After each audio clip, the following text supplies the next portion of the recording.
जय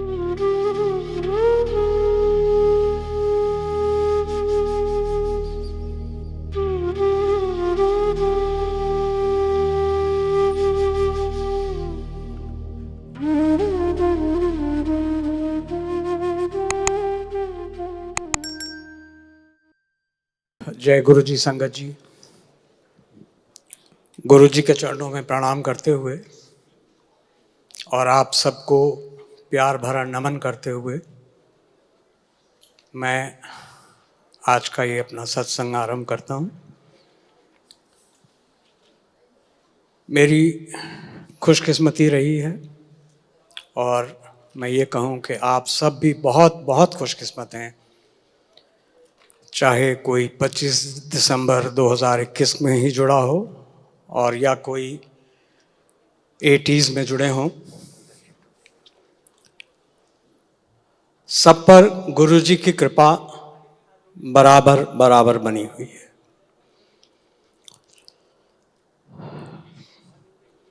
गुरु जी का बहुत बहुत शुक्राना है कि आज मुझे ये अवसर दिया कि जो कृपा उनकी मुझ पर हुई, मेरे परिवार पर हुई, उसको मैं आपके साथ बांट सकूं। ये गुरु जी का प्रसाद है। और वैसे तो शुक्राना हम किस किस चीज़ का करें और कितना करें, कुछ नहीं कर पाते। गुरु जी के दर्शनों का शुक्राना, उन्होंने इस स्वरूप में आकर हमें दर्शन दिए, हमें अपनी संगत में आने का मौका दिया। वो कहा करते थे, जब भी जाते थे तो कहते थे एडमिशन हो गया। तो उस एडमिशन के लिए धन्यवाद गुरु जी का। गुरु जी की कृपा उनके लंगर प्रसाद में, और गुरु जी जब स्वयं इस स्वरूप में विद्यमान थे, वो अपना जो प्रसाद देते थे हमें उस रूप में, उनके चाय प्रसाद में, उनके जल प्रसाद में, उन सब में असीम असीम कृपा मिलती रही है, जिसका धन्यवाद करना शायद हमारे लिए संभव नहीं है। कहते हैं कि सच्चा गुरु दो ही कारणों से मिलते हैं, या तो कोई हमारे अच्छे कर्म हो और या गुरु की कृपा हो जाए। तो मुझे नहीं याद पड़ता कि हमारे कोई अच्छे कर्म, मेरे कोई अच्छे कर्म रहे हों जिसका मुझे लाभ मिला हो। ये मात्र और मात्र उनकी कृपा ही है, जो उन्होंने अपने दरबार में आने का मौका दिया। कि भगवान शिव ने ये प्रॉमिस किया है हम सबको, कलयुगी जीवों को, कि जब भी हम कष्ट में होंगे, जब भी हम रोगग्रसित होंगे अपने कर्मों के कारण, घोर कलयुग के कारण, तो वो आएंगे, हमें कष्ट मुक्त करेंगे, हमें निवृत्त करेंगे। और मेरा ये मानना है कि भगवान शिव गुरु जी का स्वरूप लेकर हमारे बीच, हमारे इस धरती पर आए,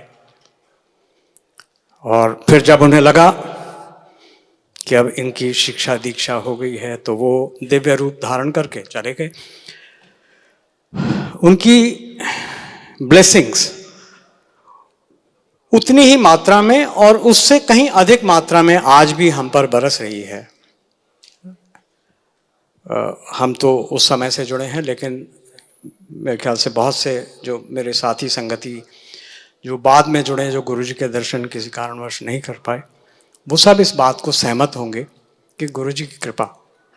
बस हम लोगों को कुछ खटकता है तो वो कि वो उनका जो लाड था, जो आज भी वो यादें ताज़ा हो गई जब हम वीडियो देख रहे थे गुरु जी के पहले गुड़गांव सत्संग की, और जब उनकी आरती की, जो उनके हाव भाव, उनका प्यार, तो प्यार भी मिलता है, लेकिन वो जो सामने बैठकर कुछ कह देना, कुछ सुन लेना, उसकी कमी खटकती है। संगत जी, मेरा ये मानना है, मेरा मानना ही नहीं, मेरा एहसास है ये, कि गुरु जी हमारी परिस्थितियों को बदलने आए हैं।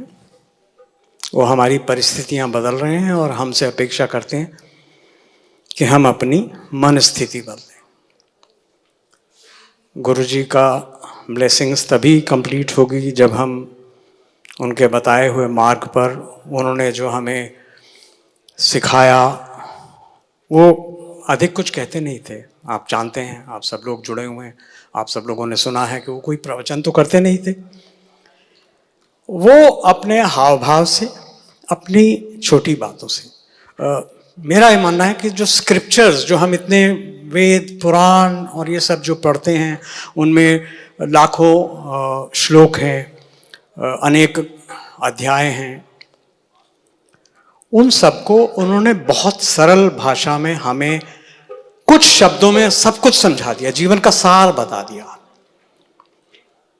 वो कहा करते थे कि लोकी रब नूं भुल्ले बैठे ने, मैं तुहानू रब नाल मिलान आया। सच्ची बात है। मैं अगर अपने जीवन को दो भागों में विभक्त करता हूँ, पहला वो जो गुरुजी के मिलने से पहले का और जो गुरुजी से मिलने के बाद का, उनमें डिस्टिंक्ट अंतर दिखाई देता है। हम सच में हम जानते ही नहीं थे कि भगवान होता क्या है। हमने कुछ स्कूल बुक्स में पढ़ लिया, कुछ टीचर से सुन लिया, कुछ अपने पेरेंट्स से सुन लिया, वही आधार बना करके हम रब को गए, मंदिर गए, टीका लगवा लिया, घंटी बजा दी, प्रसाद चढ़ा दिया। यही सब धारणा बना रखी थी कि भगवान को हम ओकेजनली याद करेंगे जब हम कष्ट में होंगे।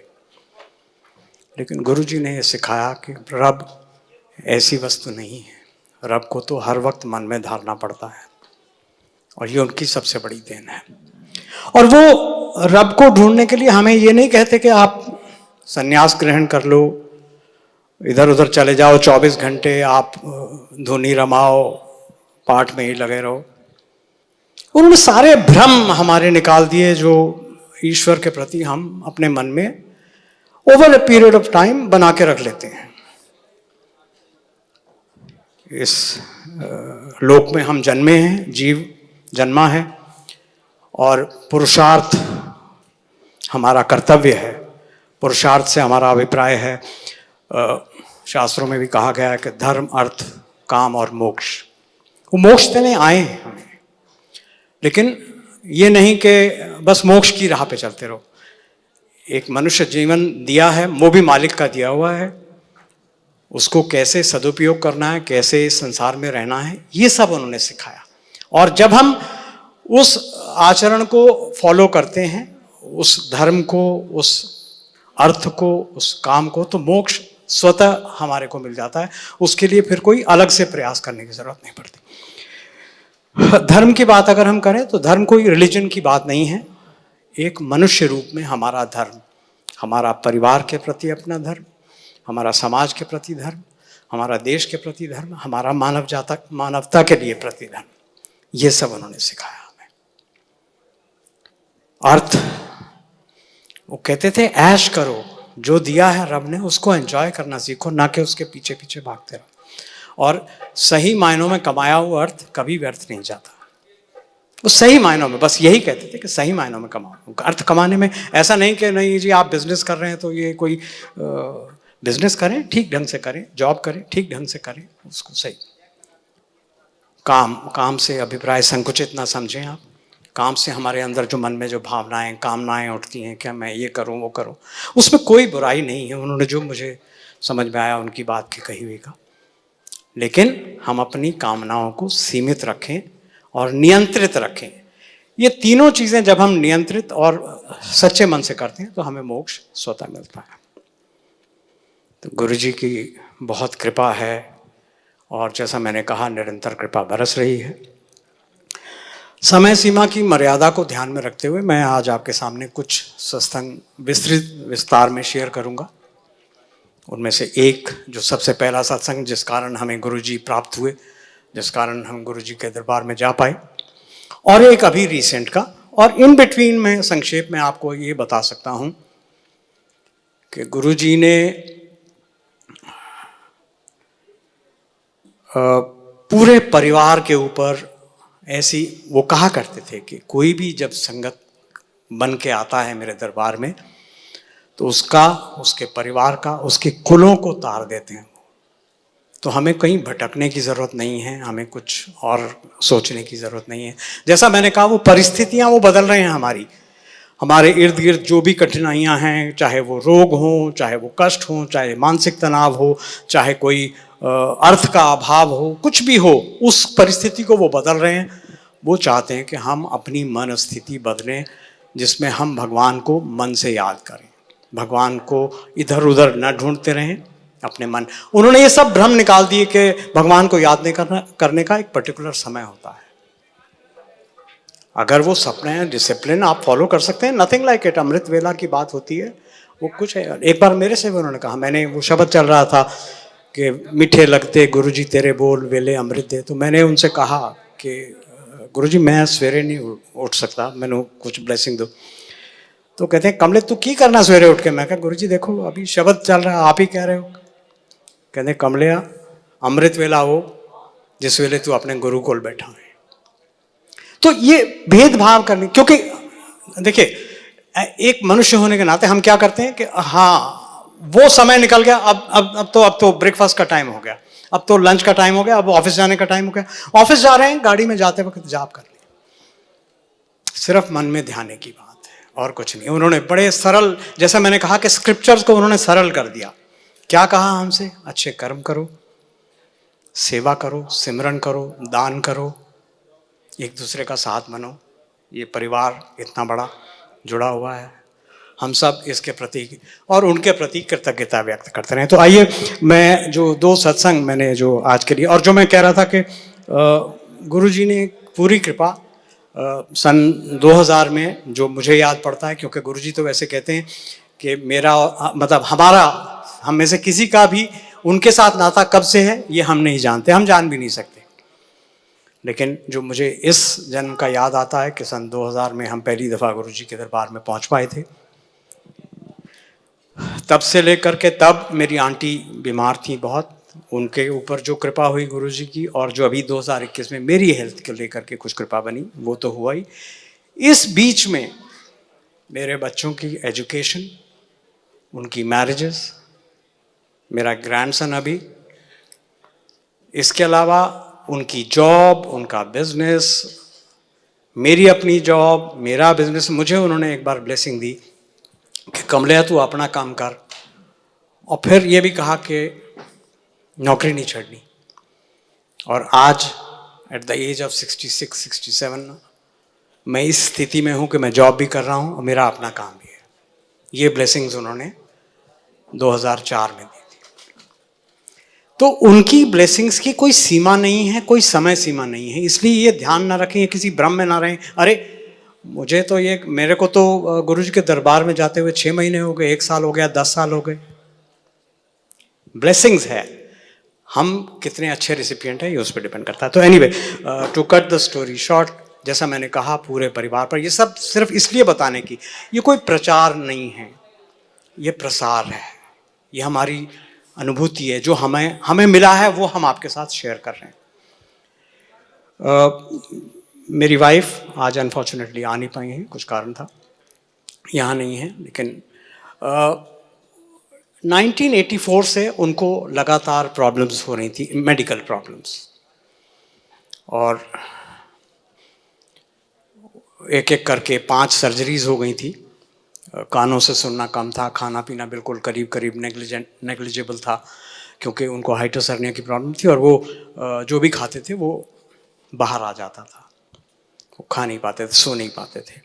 तो ऐसी एक परिस्थिति, मैं अक्सर उसको स्थिति को कंपेयर करता हूँ कि कैंडल जब जला दी जाती है तो वो शनै शनै धीरे धीरे नीचे तली तक पहुँचने लगती है और फिर वो बुझ जाती है। तो कुछ ऐसी स्थिति थी, वो नीचे बुझने वाली थी कि हमें गुरुजी की इंटरवेंशन हुई। मैं एक प्राइवेट फर्म में काम करता था, मेरे कॉलीग्स, हम लोग मिलते थे कभी किसी गैदरिंग में कहीं, तो उन्होंने पूछा कि आप अकेले आते हो, आंटी जी को साथ नहीं लाते? तो मैंने कहा कि उनको बताया, एक्सप्लेन किया। तो उन्होंने हमें कहा कि हम एक गुरुजी के पास जाते हैं, अगर आपकी इच्छा हो, उनके यहाँ बहुत संगत का कल्याण हुआ है तो आप भी चलो। तो मैं तो कुछ राह ढूंढ रहा था, कुछ मिले, तो मैंने हाँ कर दी। ये 2000 की बात है, जैसे मैंने बताया। 20 फरवरी 2000 को पहले दर्शन गुरुजी के हमें हुए। हम दोनों वसंत कुंज में रह करते थे, मतलब me and that colleague of mine. तो हम लोग एम्पायर स्टेट पास में ही हैं, तो उन्होंने कहा कि आप हमारे घर आ जाना, हम चलेंगे। एक बार, दो बार, तीन बार हम ऐसी कुछ गुरुजी की वो विधान था ऐसा कि गुरुजी नहीं थे, हम लोग इकट्ठे हुए जाने के लिए, लेकिन गुरुजी यहाँ नहीं थे, पंजाब गए हुए थे या कहीं और संगत में गए हुए थे, तो हम नहीं जा पाए। तो अल्टीमेटली 20 फरवरी को 2000 में पहली दफ़ा हम लोग एम्पायर स्टेट पहुँचे। उन्होंने सारा हमें ब्रीफ कर दिया कि वहाँ लंगर मिलेगा, चाय प्रसाद मिलेगी, सब कुछ लेना है, ग्रहण करना है, गुरुजी से कुछ कहना नहीं है, जो कुछ भी मिले खाना है। तो हम लोग करीब 8, साढ़े 8 बजे पहुँचे। Medically she was not suppose to be eating after 7:30। तो एनीवे हम लोग गए। तो जैसे ही वहाँ एम्पायर स्टेट में we were taking off our shoes, तो वहाँ बहुत ही सुंदर खुशबू आ रही है, बहुत ही सुंदर वातावरण है, और अंदर से मधुर गुरबाणी शब्द का कीर्तन सुनाई दे रहा। तो पहला ही जो क्षण था वहाँ उस सभा में एंटर करने का, वो अनूठा था। फिर जैसे ही हम वो अंदर चले, और जैसा आप लोगों ने जो देखा है एम्पायर स्टेट में, जब मुड़ के आप ऐसे यू टर्न लेते हैं तो गुरुजी अपने सिंहासन पर विद्यमान थे। हम लोग उनके पीछे पीछे जा रहे थे, जाए, और जैसे ही गुरुजी पर मेरी निगाह पड़ी, पहली बात तो शब्द जो कानों में पड़ा कि जो मांगे ठाकुर अपने ते सोई सोई देवे, और दूसरा गुरुजी पर एक जो निगाह टिकी वो अचंभित कर देने वाली थी। गुरु का स्वरूप कभी ऐसा सोचा भी नहीं था, कोई किसी ने बताया भी नहीं था। सोचा था गोरिया वस्त्र पहने बैठे होंगे, कुछ उपदेश दे देंगे, कुछ भभूति दे देंगे, कोई पुड़िया दे देंगे, कोई कुछ बता देंगे, ऐसा कर लिया करो, ये उपाय कर लो, वो उपाय कर लो। वहाँ गए, माथा टेका, बैठ गए। थोड़ी समय बाद चाय प्रसाद मिला। थोड़ी समय बाद गुरुजी उस समय अपने हाथों से प्रसाद देते थे, वो एक हाथ से देते थे, हमारे दोनों हाथों में नहीं समा था। कड़ा प्रसाद था उस दिन। धीरे धीरे बाहर आकर के वो खाया। फिर कुछ समय बाद लंगर लग गया, तो लंगर भी खाया। जैसे कैसे, आंटी को थोड़ी दिक्कत थी खाने में, तो लेकिन जैसे कैसे करके थोड़ा I had to share with her. तो वो लंगर खा के हम जैसे ही थोड़ा आके फिर बैठ गए, और फिर गुरुजी उस वक़्त आज्ञा दिया करते थे, हम अपनी मर्ज़ी से। तो गुरुजी ने आज्ञा दी, हम लोग उठ के गए। वो बैठे हुए थे जो हमें लेके गए थे। तो उन्होंने एक बात बड़े स्पष्ट बता दी थी कि आज हम आपको लेके आए हैं, इसके बाद अगर आपने आना हो तो आपकी इच्छा, हमारी इच्छा है, नहीं तो वो कंपेल नहीं करेंगे हमें। और ठीक बात भी है। तो हम लोग आज्ञा लेकर के घर पहुँचे। बच्चे छोटे थे, स्कूल गोइंग, वो वेट कर रहे थे। तो उनसे बात करते करते 12 बज गए, और एक शंका मन में चल रही थी कि अब क्या होगा, पेट में दर्द होगा, वॉमिटिंग होगी, क्या होगा, कुछ पता नहीं है।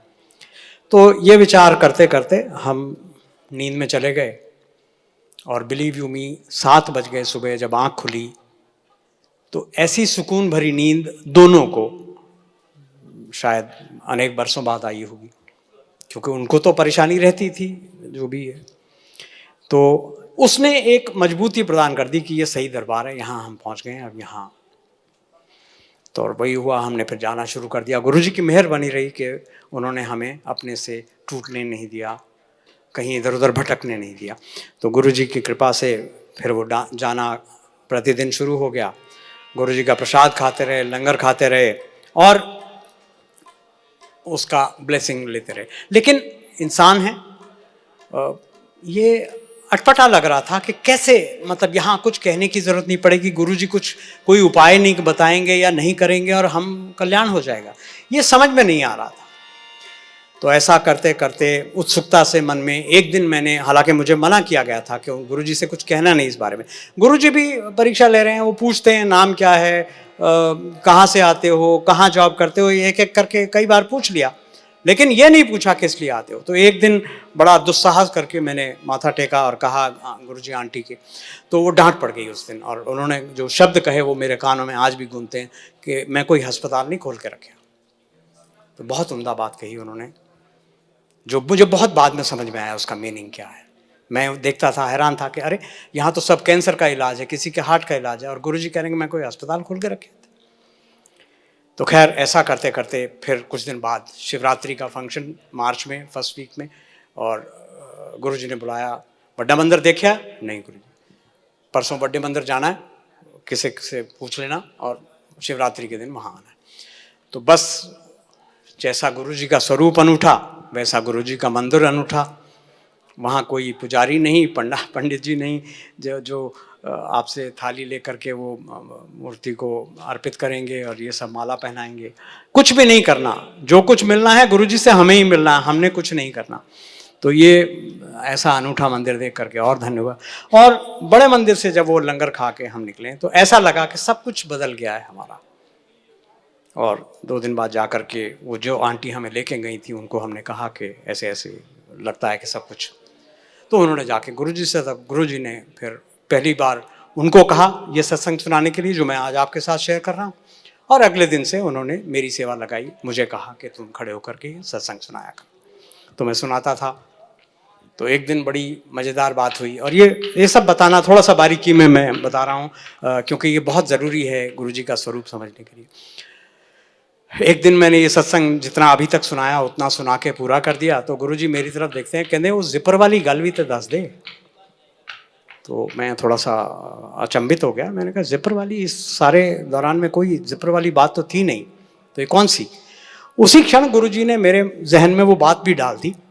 हुआ ये था कि गुरुजी के यहाँ हम गए हैं 2000 में, और 95 में मेरी आंटी का सर्जरी हो रही थी मूलचंद हॉस्पिटल में।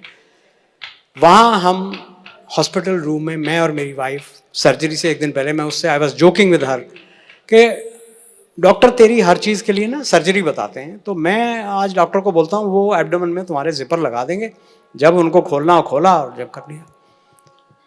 तो संगत जी मैं सख्ते में आ गया, मेरे रोंगटे खड़े हो गए, पसीने छूट गए कि गुरुजी को इतनी बारीक बात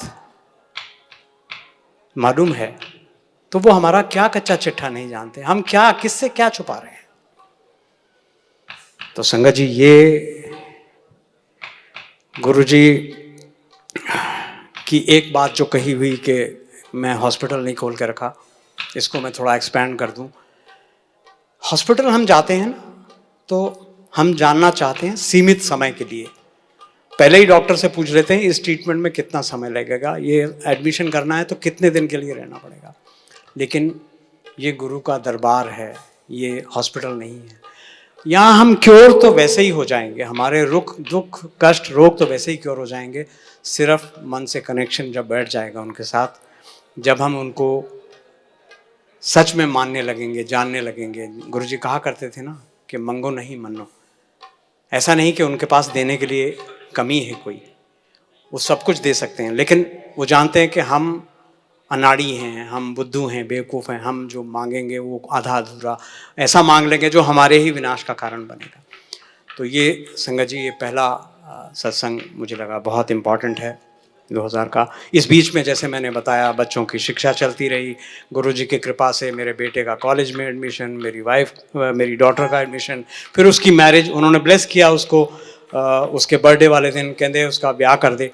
तो मैं कहा गुरुजी कोई लड़का मिलेगा। तो वो ये सब और चीज़ें हैं। मैं जैसा मैंने कहा कि समय की मर्यादा है, तो उसको ध्यान में रखते हुए एक सत्संग जो अभी लेटेस्ट जो 2021 का मेरे साथ जो घटित हुआ वो मैं आपके साथ शेयर करके फिर विराम करते हैं।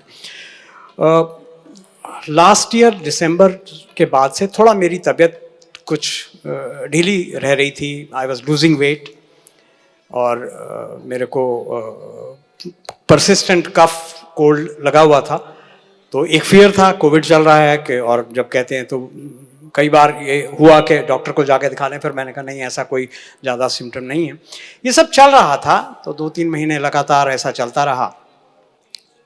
तो गुरुजी की इंटरवेंशन हुई और गुरुजी चाहते थे कि मैं जाके हॉस्पिटल में चेकअप कराऊं और ताकि कुछ प्रॉब्लम है, और वही हुआ।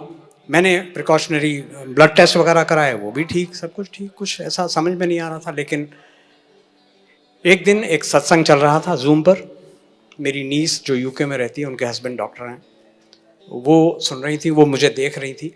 तो जैसे ही वो सत्संग खत्म हुआ उनका मैसेज आया मुझे कि मामा you are looking very weak, क्या प्रॉब्लम है तुमको? तो मैंने कहा अच्छा चलो बाद में बात करेंगे। So I spoke to her husband, उनको सारे सिम्टम्स बताए।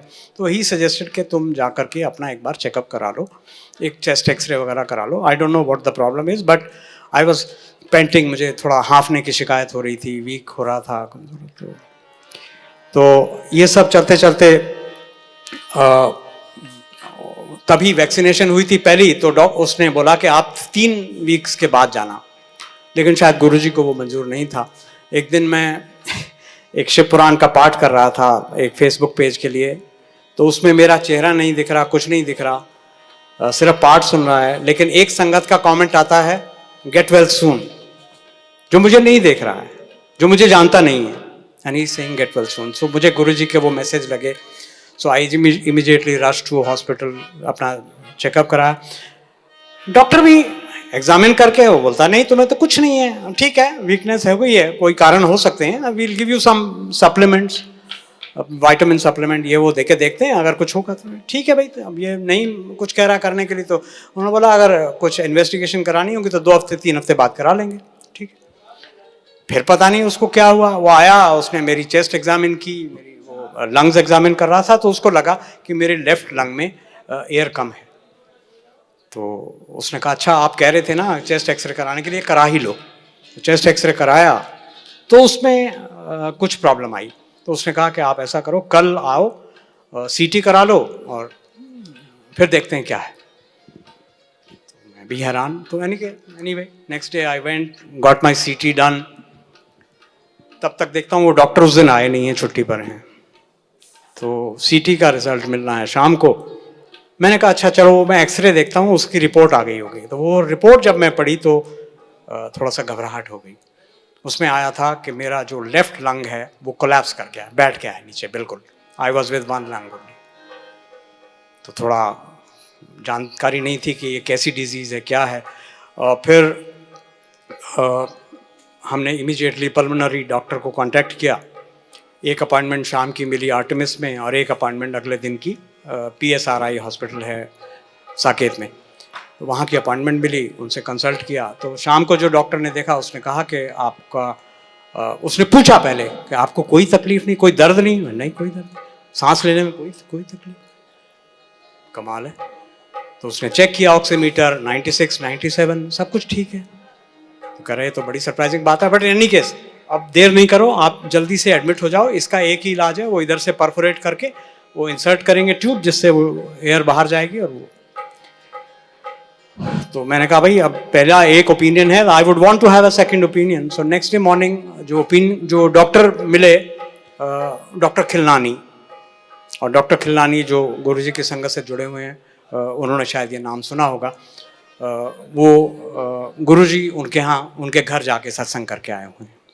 तो मुझे बस फिर ये तो यही हो गया कि अब ये तो ट्रीटमेंट, उन्होंने भी वही ट्रीटमेंट बताया। I got my self immediately admitted. वहाँ मैं एडमिट हुआ। उन्होंने बस मतलब वो कहते हैं कि शायद वो कह रहे थे कि आप बिल्कुल टाइम पे आ गए हो, और देर हो जाती तो कुछ भी प्रॉब्लम हो सकती थी चेस्ट रिलेटेड। तो एनीवे मैं ज़्यादा लंबा नहीं करूँगा। तो वो उन्होंने ट्रीटमेंट शुरू किया, और अगले दिन मेरा लंग एक्सपैंड होना शुरू हो गया। अब उसमें कुछ अड़चने आ रही थी इधर उधर थोड़ी बहुत। All in all I was required to be hospitalize for 2 weeks. I don't know Guruji ने मुझे किस लिए वहाँ क्वारंटीन किया। मैं 2 हफ्ते वहाँ रहा, एब्सोल्यूट नो प्रॉब्लम, सिवाय इसके कि उन्होंने यहाँ पियर्स करके वो जो ट्यूब डाली हुई थी वो यहाँ तक आ रही थी, तो I was not able to sleep that side. थोड़ा बहुत डिस्कम्फर्ट था, but other than that I was doing almost all my activity including my office work regularly. Guruji कहते हैं ना कि मैं सूली को शूल में तब्दील कर देता हूँ, कि वो फांसी की अगर सज़ा होती है तो उसको कांटे में परिवर्तित कर देते हैं। तो कुछ ऐसा ही मेरे साथ हुआ। ऐसा लगा जैसे गोदी में उठा करके उन्होंने रखा हुआ है 14 दिन के लिए।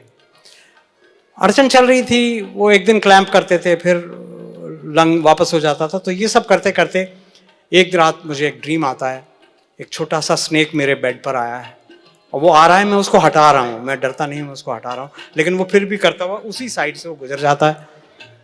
अगले दिन मुझे यकीन हो गया कि now everything is get settled, और वही हुआ गुरुजी की कृपा से। वो अगले दिन जो उन्होंने क्लैंपिंग की उसके रिजल्ट पॉजिटिव आए, और उन्होंने कहा अब इसकी ट्यूब निकाल दो, अब आप घर जाओ, 90-95% आपका लंग एक्सपेंडेड है, इसके बाद जो भी होगा वो देखा जाएगा, देखते रहेंगे। तो गुरुजी की कृपा है, आज मैं आपके समक्ष बैठा हूँ, खड़ा हूँ, आपके साथ सत्संग शेयर कर रहा हूँ। तो संगत जी, ये मुझे लगा कि ये 2 बड़े सत्संग मैं आपके साथ खुल के शेयर करूं।